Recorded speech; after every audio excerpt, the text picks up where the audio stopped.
jangan terlalu tahu banyak urusan orang, dan jangan suka mendengar kejelekan orang. Ini yang paling berat ya. Jangan terlalu banyak tahu urusan orang, dan jangan sering mendengar keburukan-keburukan orang. Jangan kepo ya. Jangan kepo. Dalam suatu hadis ini diriwayatkan oleh Imam Ahmad, namun diperselisihkan oleh para ulama tentang sanadnya. Ya, sebagian ulama mendhaifkan, tetapi Ahmad Syakir menghasankan. Namun maknanya benar. Oleh karena Syekh Utsaimin rahimahullah tatkala membawakan hadis ini mengatakan maknanya benar. Apa isi hadis ini? Dari Abdullah bin Mas'ud radhiyallahu anhu qala, dari Ibnu Mas'ud radhiyallahu anhu dia bersabda, qala Rasulullah sallallahu alaihi wasallam, Rasulullah sallallahu bersabda, la yuballighuni ahadun min ashabi an ahadin syai'an. Fa inni uhibbu an akhruja ilaikum wa ana salimus sadar. Kata Nabi SAW, jangan seorang pun dari sahabat-sahabatku menyampaikan kepadaku tentang seorang pun. Apapun jangan disampaikan kepadaku. Artinya datang seorang, Ummu tahu enggak ini? Fulana. Ummu tahu enggak ini? Ummu tahu enggak ini? Ini ibu seperti gitu kan. Kurang kerjaan, makanya pembicaraannya membicarakan orang lain. Ya. Kata Nabi, jangan seorang pun dari sahabatku datang kepadaku melaporkan tentang orang lain. Kenapa kata Nabi? Fa inni uhibbu an akhruja ilaikum wa ana salimus sadar. Aku ingin keluar melihat kalian dalam kondisi hatiku bersih. Beda kalau saya tahu si fulana gini, ini brengsek, ini begini. Ya, ini tukang ghibah, ini tukang namimah, ini kalau ke salon sampai 100 juta. Saya tahu semuanya. Begitu saya ketemu, saya punya pemetaan langsung, wah ini gini. Subhanallah. Hati saya kotor. Karena saya tahu kartu-kartu orang. Oh ini gini, ini sama suaminya begini, ini sama anaknya begini, ini sama ini ngontrak rumah nggak pernah bayar. Ini saya tahu repot. Akhirnya saya tahu banyak urusan orang, hati saya jadi kotor. Makanya kalau ada orang mau cerita, saya ini masalah jadi ustadz seperti. Jadi banyak orang kasih masalah sama saya. Sebenarnya saya tidak mau dengar, tapi bagaimana lagi? Ya. Kalau bisa saya tidak dengar, saya lebih senang. Tetapi terkadang ada masalah yang harus saya hadapi.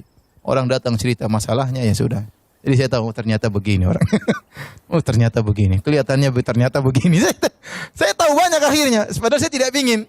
Ya, saya tidak berlezat-lezat dengan mendengar keburukan orang. Tapi saya harus mendengar. Itu qadarullah. Itu sudah apa? Tugasnya apa? Ustaz. Tapi anti siapa? Anti memang ustaz. Hafal ad-duha saja belum hafal. Ngapain dengar cerita-cerita orang? Ngapain dengar keburukan-keburukan orang lain? Lebih bahagia kita nggak tahu kesan orang lain. Lihat Nabi SAW mengatakan, jangan ceritakan kepada diriku tentang seorang pun. Kecuali dalam kondisi terpaksa, orang ini minta nasihat. Dan anti merasa bisa menasihati, silakan mendengar. Ya, dia ingin curhat, kalau dia nggak curhat, dia tambah stres ya. Kita berarti ikut menanggung kesusahan orang lain. Tidak apa-apa, dengerin. Tapi jangan jadikan kebiasaan. Jangan jadikan apa? Kebiasaan. Karena itu mengganggu kebahagiaan anti. Itu menjadikan hati anti menjadi kotor. Ya. Jadi kotor. Oleh karena seorang berusaha ya tidak mendengar tentang keburukan-keburukan orang lain. Ibnu Rajab Al-Hambali rahimahullah berkata, afdalul a'mal, amalan yang terbaik, salamatus sadri min anwa'i syahna'i kulliha. Sebaik-baik amalan adalah bersihnya hati dari segala ya permusuhan seluruhnya ya. Jadi kalau hati bersih, tidak tahu keburukan orang, tidak tahu permasalahan orang, itu lebih baik sebisa mungkin. Ya, kecuali memang kalau anti diceritakan, nanti bisa kasih solusi, bisa mengurangi beban orang, maka tidak apa, kita berbuat baik sama orang. Tapi kalau enggak perlu, enggak usah. Banyak yang mau kita urus. Kita mau ngurus suami kita mau ngurus anak-anak kita mau ngurus ibu kita, ya. Mengurus diri kita sendiri perlu diurus. Ya, sudah ngaji lama, ilmu enggak bertambah-tambah, sudah lama ngaji, hafalan tidak bertambah-tambah, ya. Sudah lama ngaji, tidak berubah-ubah, masih saja begini, masih saja begitu, ya. Dan seterusnya. Masing-masing kita tahu, ya. Masing-masing kita tahu tentang diri kita.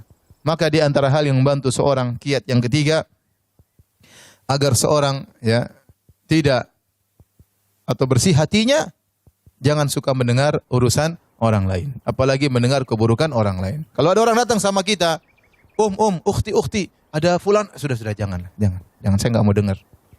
Ya, kamu kalau ada perlu nasihati dia aja langsung, saya nggak mau dengar. Nggak usah lah, hati saya juga banyak dosa, hati saya juga kotor. Ya, saya tidak ingin dengar tambah kotoran dalam hati saya. Kalau ada orang yang seperti itu bergaul sama kita, putuskan persahabatan. Masih banyak yang siap jadi sahabat bagi kita. Nggak usah malu-malu. Kalau kita malu-malu, pekewuh kita yang sendiri terjerumus dalam dosa, kita yang sengsara, kita menyakiti hati kita. Ada kita punya kawan ternyata suka nyeritain keburukan orang lain. Mohon maaf. Udah.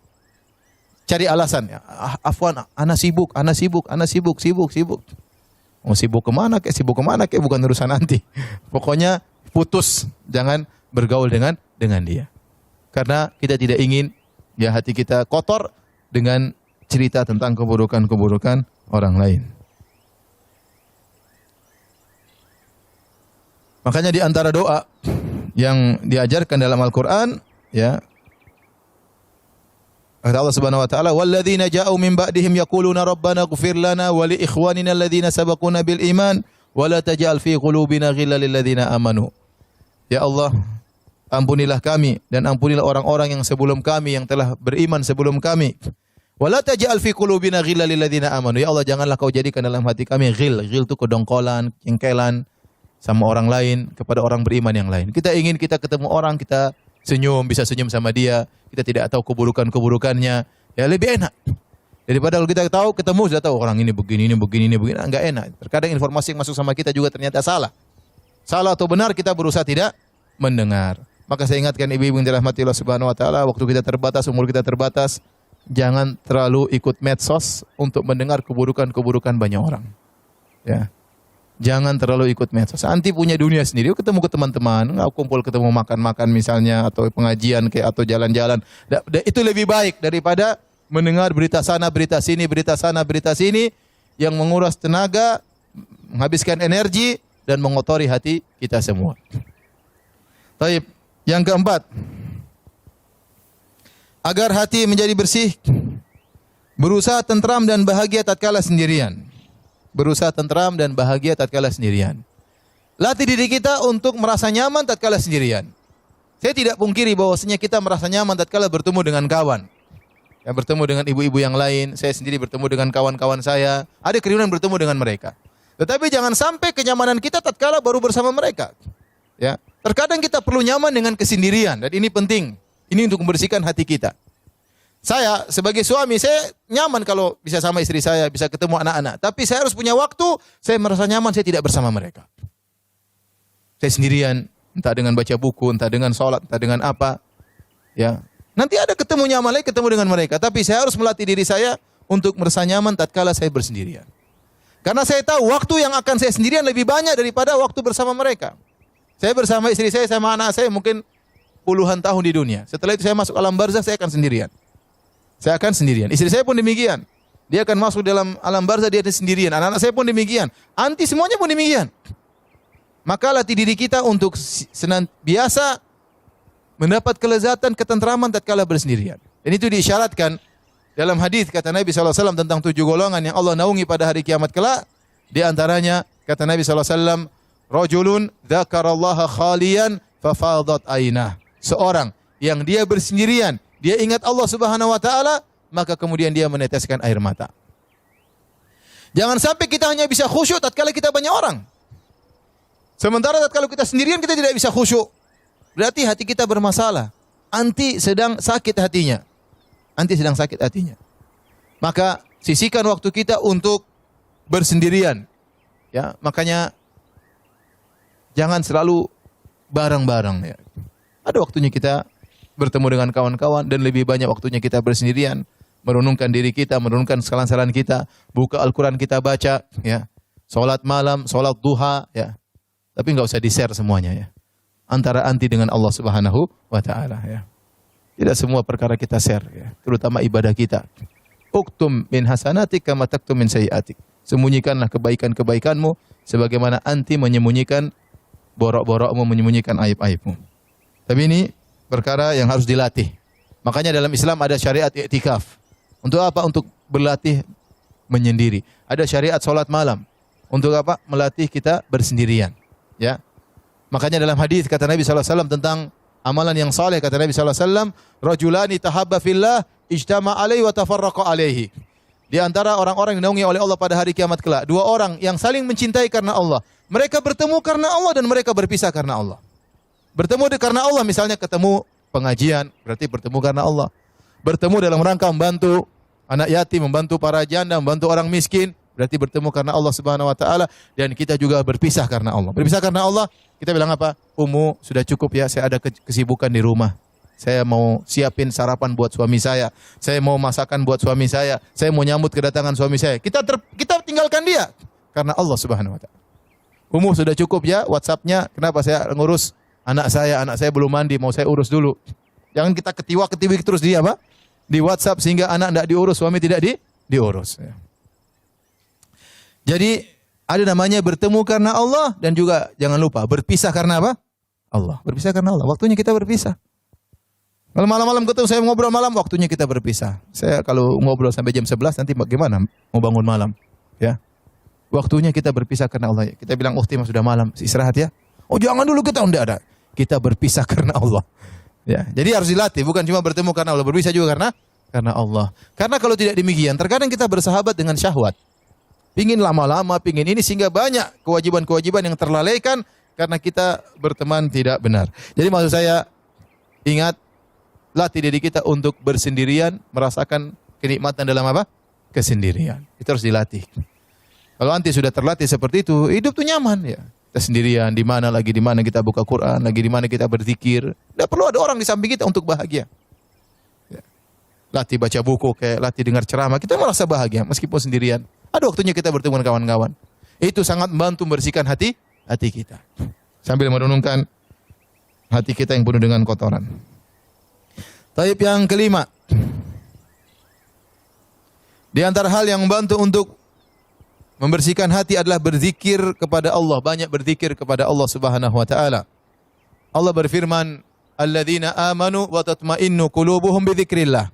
Dan orang-orang yang beriman dan hati mereka tenteram dengan mengingat Allah. Ala bidzikrillahi tatma'innul qulub. Ketahuilah, dengan mengingat Allah maka hati akan menjadi tenteram. Semakin banyak kita mengingat Allah, maka Allah semakin banyak mengingat kita. Kata Allah, "Fadhkuruni adzkurkum." Ingatlah aku akan ingat kalian. Kalau kita ingin selalu diingat oleh Allah, kita selalu ingat apa? Ingat Allah Subhanahu wa taala.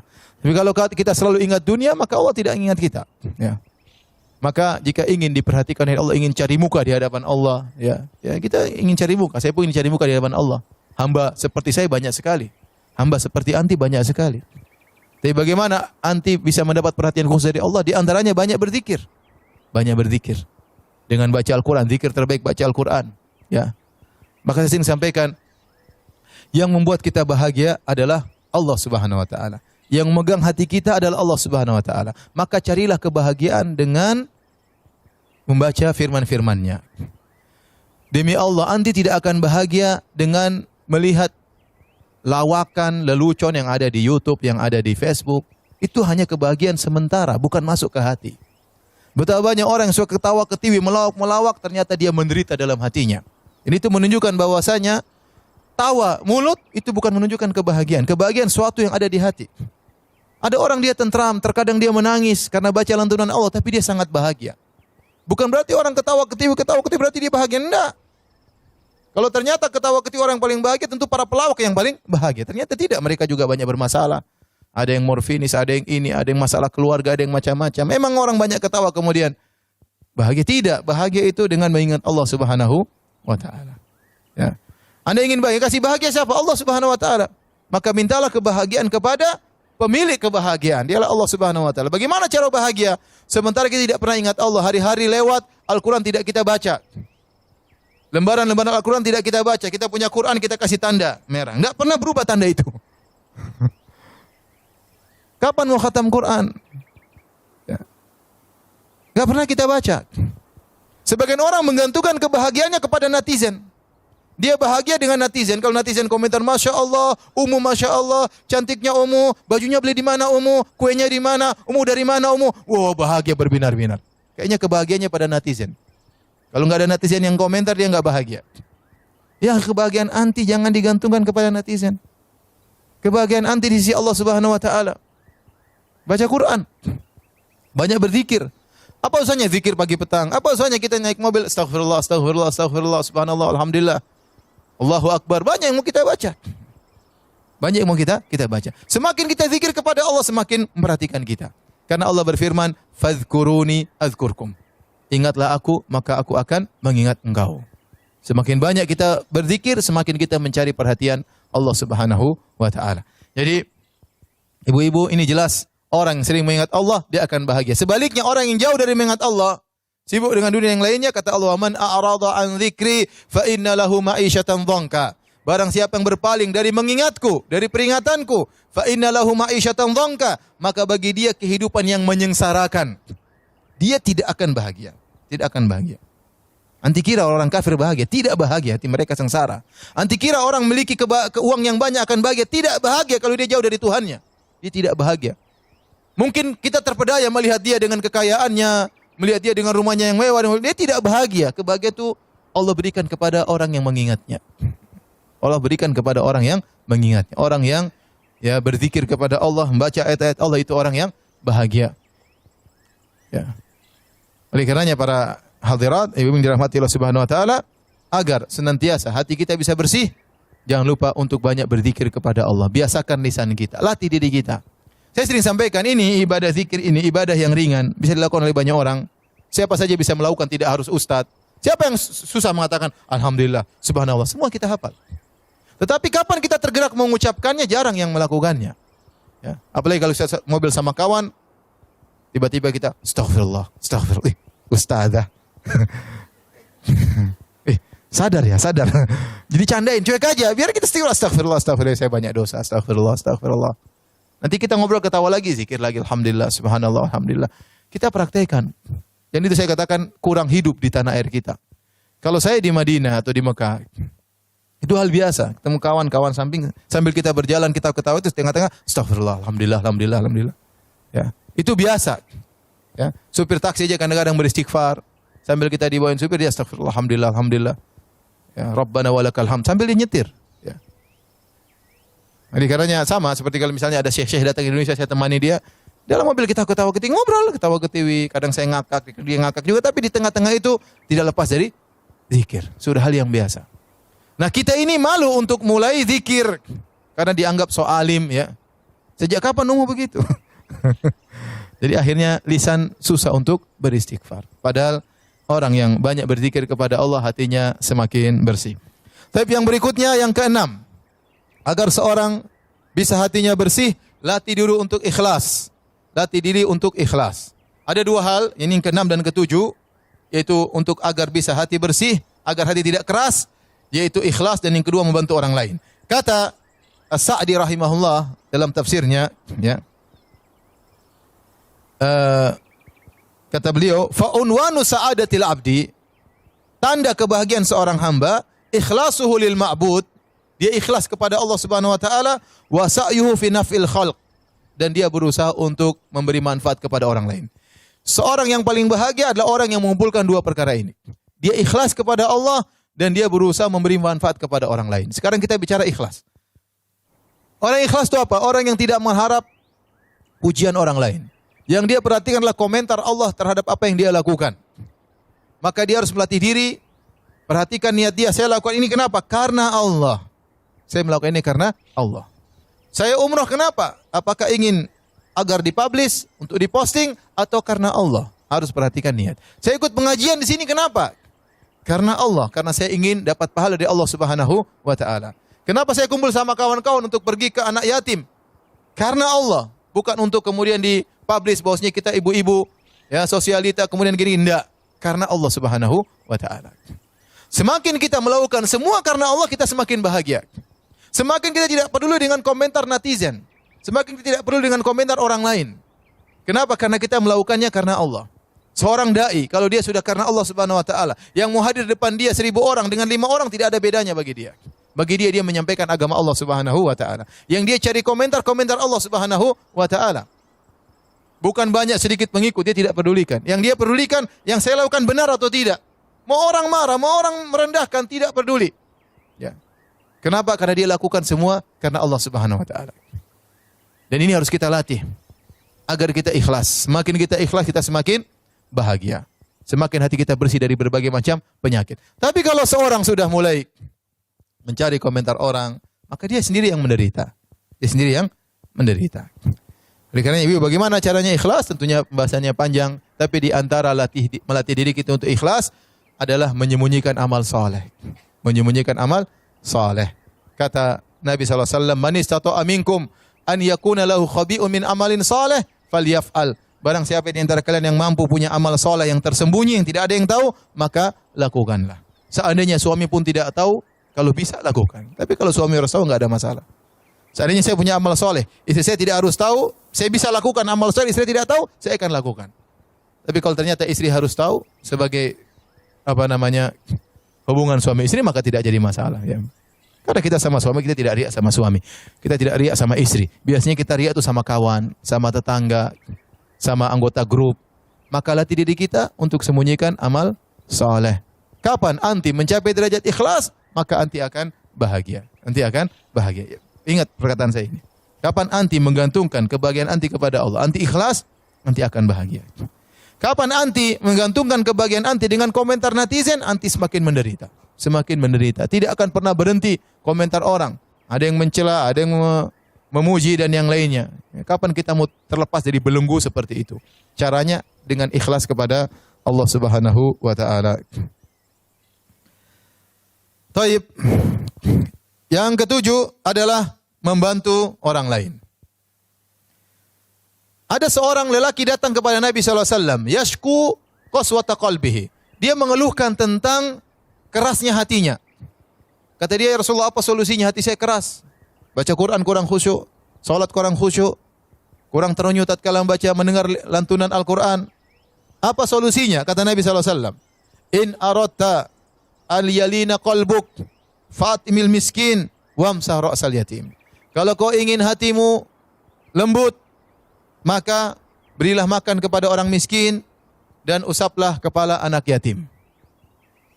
Kalau ingin hatimu lembut, beri makan kepada orang miskin dan usaplah tanganmu kepada kepala anak yatim. Ini adalah dua amalan yang luar biasa yang jika seorang melakukannya, fokus kepada amalan tersebut, maka hatinya akan lembut. Ya. Makanya kita sering lihat orang susah, bikin makanan, kita yang atur sendiri. Kalau perlu kita suruh pembantu kita masak, kemudian kita suruh antarkan, itu lebih melembutkan hati kita. Ketemu anak yatim, kita usap kepalanya ya. Kita tahu bagaimana dia susahnya, enggak punya orang tua ya. Sekolah dalam kondisi tidak ada yang perhatikan dia ya.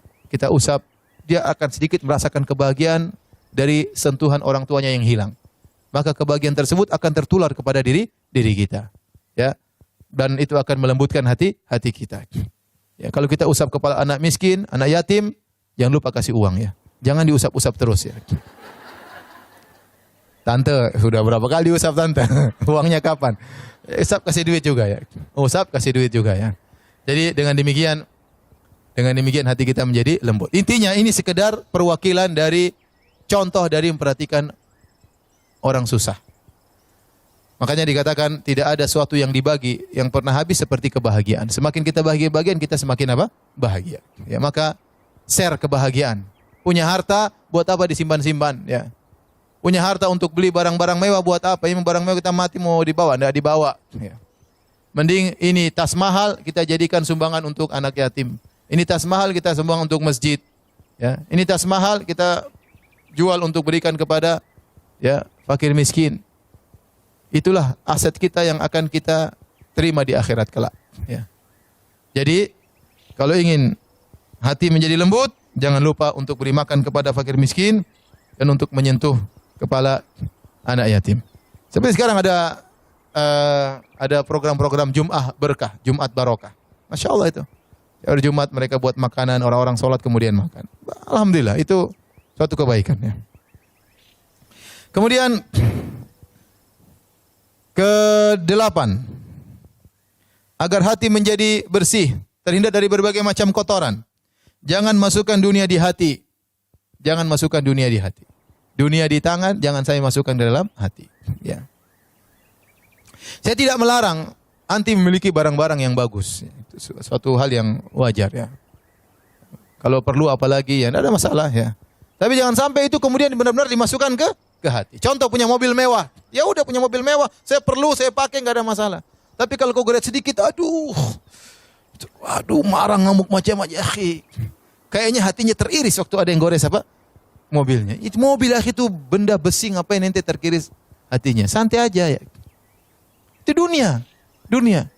Ya. Maksudnya itu contoh bahwasanya dunia tersebut sudah masuk ke hati. Ada kawan saya bikin rumah, kemudian kolam renang, kemudian indoor dan macam-macam. Saya bilang ya akhi, jangan terlalu mewah-mewah nanti. Kalau terlalu mewah, kita mau mati tuh kayaknya gimana gitu. Ini sudah bangun bagus-bagus, saya mati, gimana rasanya? Tapi kalau biasa-biasanya meninggal ya sudahlah, ini buat keluarga, buat yang lain gak ada masalah. Maksudnya boleh kita punya dunia, tapi jangan terlalu yang perfect, jangan terlalu yang high class, jangan terlalu seperti itu buat kita rusak hati kita. Terus belum lagi kita tidak selamat dari kesombongan dan keangkuhan. Benar. Orang punya perkara barang-barang high class, itu tidak mau dia pasti sombong. Mau tidak mau. Kalau Nabi katakan dahulu al-khuyala wal kibar fi ahli al-khail, kesombongan, keangkuhan berada pada pemilik-pemilik kuda. Kenapa orang punya kuda bangga-banggaan? Kuda saya besar, kuda saya ini gagah, kuda saya berlari cepat. Ada kesombongan, mau tidak mau dia akan terjadi demikian.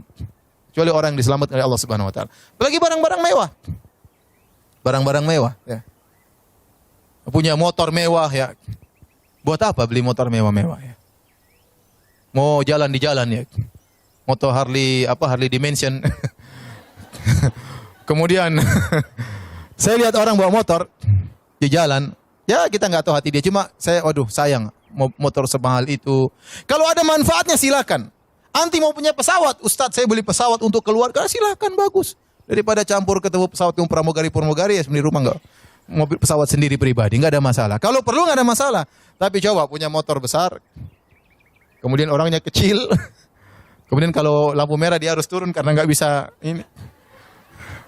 Terus gagangnya begini. Ya capek bawa motor begini. Apa perlu silakan. Anti bisa jawab kalau dihisab oleh Allah silakan. Tapi saya katakan memiliki barang-barang yang high class, yang perfect itu pasti berpengaruh pada hati seorang. Mau tidak mau. Mau tidak mau. Ya. Maksud saya, udahlah. Buat apa kita bergaya-gaya dengan dunia akan kita tinggalkan. Saya tidak melarang anti punya mobil mewah, silakan, perlu. Orang punya mobil besar, perlu nyaman, silakan. Apalagi untuk safarnya apa. Tapi jangan masukkan kemana? Ke hati. Ibu punya tas bagus, oke lah. Tapi jangan berlebihan. Kalau berlebihan akhirnya masuk kemana? Ke hati. Mau tidak, itu tidak bisa. Kita manusia, lihat barang bagus, pasti masuk ke dalam apa? Hati. Tatkala sudah masuk ke hati, pikiran kita mulai dunia. Sudah, nanti sakaratul maut gimana menghadapinya? Wallahu alam, saya nggak tahu. Ya. Punya saya tidak bukan berarti ibu suruh beli tas yang 20.000, enggak, maksud saya enggak. Yang wajar-wajar saja maksud saya. Oke, yang bagus, tapi jangan terlalu bagus. Jangan sampai kalau bagus tuh terlalu bagus pasti masuk ke hati. Mau tidak mau, itu kita manusia lemah iman kita. Apa kata Nabi SAW? Mali walid dunya, innama mathali wa mathalud dunya karaqibin istadhalla tahta syajarah thumma raha fatarakaha. Apa urusanku dengan dunia, kata Nabi SAW. Waktu ada orang melihat, ya Rasulullah, kenapa anda tidak mengganti kasur anda menjadi besar, menjadi begini? Lihat orang-orang kafir, mereka di dalam kemewahan. Kata Nabi, apa urusanku dengan dunia? Apa urusanku dengan dunia? Perumpamaanku dengan perumpamaan dunia seperti seorang yang sedang berjalan, kemudian mampir di bawah pohon sebentar, kemudian melanjutkan. Dunia itu pohon yang ditinggalkan. Tidaklah kita kecuali hanyalah salah satu fase dari perjalanan kita yang panjang. Ini fase salah satu kehidupan, 60 tahun, 70 tahun, kemudian kita akan masuk dalam fase alam barzakh, entah berapa ribu tahun. Kemudian kita masuk dalam fase alam padang mahsyar 50.000 tahun, setelah itu surga atau neraka. Jangan kita terpedaya di fase yang singkat ini. Maka silakan punya dunia, ya.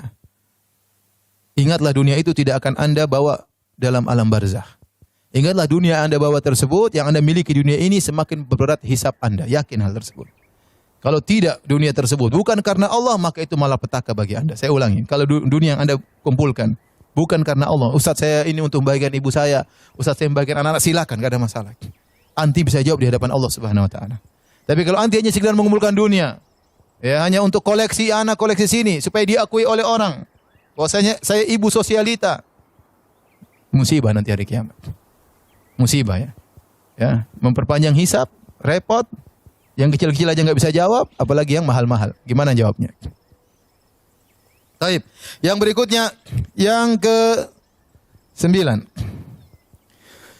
senantiasa menerima takdir Allah Subhanahu wa taala, sehingga senantiasa husnudzon kepada Allah Subhanahu wa taala. Allah berfirman dalam surat Taghabun, "Ma asaba min musibatin illa bi idznillah." Tidak ada satu musibah pun yang menimpa kecuali dengan izin Allah. "Wa man yu'min billahi yahdi qalbah." Barang siapa yang beriman kepada Allah, artinya menerima takdir Allah, yahdi qalbah, Allah akan beri hidayah kepada hatinya. Hatinya jadi bersih. Hatinya ditambah iman, hatinya penuh dengan keimanan. Wallahu bikulli syai'in alim. Allah Maha kuasa atas segala, maha mengetahui segala sesuatu. Ini di antara kiat yang paling kuat membuat seorang hatinya bersih, menerima dengan takdir Allah Subhanahu wa taala. Kita semua hidup dalam ujian. Saya sering sampaikan hal ini. Tidak ada yang tidak diuji. Laki, perempuan, kaya, miskin, tua, muda, semuanya diuji. Ada ujian yang akan Allah berikan kepada kita. Tapi kalau kita husnudzon kepada Allah, terima dengan semua takdir, maka hati kita akan menjadi bersih. Sudah qadarullah. Ini semua sudah tercatat 50.000 tahun sebelum Allah ciptakan langit dan bumi.